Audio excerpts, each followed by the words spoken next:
Ashama akka mooltaan kabajamtoota hordoftoota caffee miidiyaa oduu guyyaa har'aa simbiraan ga'uuf qabannee dhiyaannee jirra. Hanga xumura oduu keenyatti nu faana turan affeerraa keenya. Pireezidaantii Taayyee Asqasillaaseen mandara qulqullinaa daawwatan. Meeshaalee laaboraatoorii, qulqullina oomishaalee damee fayyaa, ijaarsa qonna, nyaataa fi dhugaatii, galteewwan indaastirii akkasumas oomishaalee alergii fi alaa galanii tajaajiloota adda addaa mirkaneessuuf qophaa'an daawwataniiru. Hooggantoonni ministeera daldalaa fi walitti hidhamiinsa naannawaa dhaabbilee qulqullina bu'uuraalee misoomaa waa'ee mandara qulqullinaa kana pireezidaantii Taayyeef ibsa taasisaniiru. Mandarri qulqullinaa kun baasii biiliyoona 8.2 oliin kan ijaarame ta'uu ragaan ministeera daldalaa fi walitti hidhamiinsa naannawaarraa argame ni mul'isa.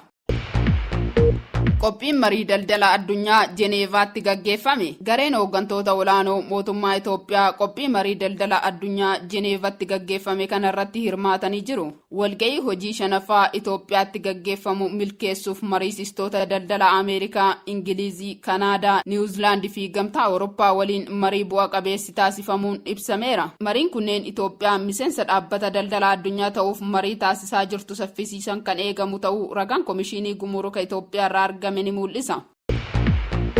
Israa'el Sooriyaa haleeluu akka dhaabdu qondaalli Yuunaayitid Neeshin gaafatan. Israa'el haleellaa Sooriyaa keessatti taasisaa jirtu akka dhaabdu qondaalli olaanaa dhaabbata biyyoota gamtoomanii Yuunaayitid Neeshin gaafatanii jiru. Sooriyaatti ergamaa addaa Yuunaayitid Neeshin kan ta'an Geir Pedersen haleellaan Israa'el baay'ee nama jeeqa jedhan. Daangaa Sooriyaa keessatti sochii waraanaa Israa'elii fi haleellaa boombii arguu itti fufneerra. Kuni dhaabbachuu qaba jechuunis dubbatan. Gama kaababaa Sooriyaan ammallee hidhattoonni Turkii fi Ameerikaan deeggaraman akka wal lolaa jiran ibsuun walitti bu'iinsi Sooriyaa keessaa hin dhaabbanne jechuun ibsaniiru.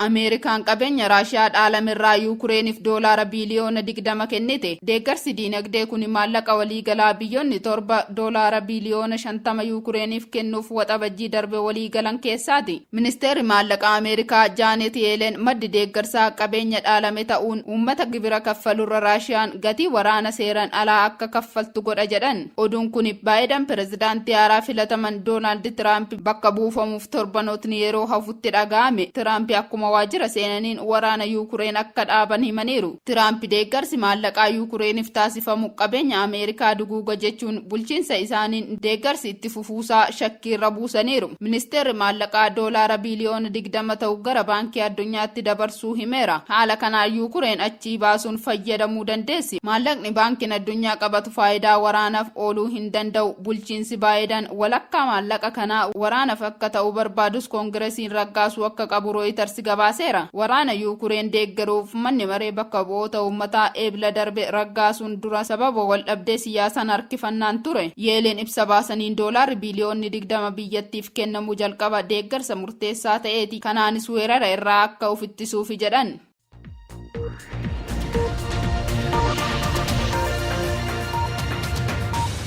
Eegaan kabajamtoota hordoftoota caffee miidiyaa oduun guyyaa har'aa isin biraan ga'uuf qabannee dhiyaanne kana fakkaata ture. Hanga xumuraatti nu faana turuu keessaniif galatoomaa jechaa qophiilee caffee miidiyaa afaan waliin turtii gaarii.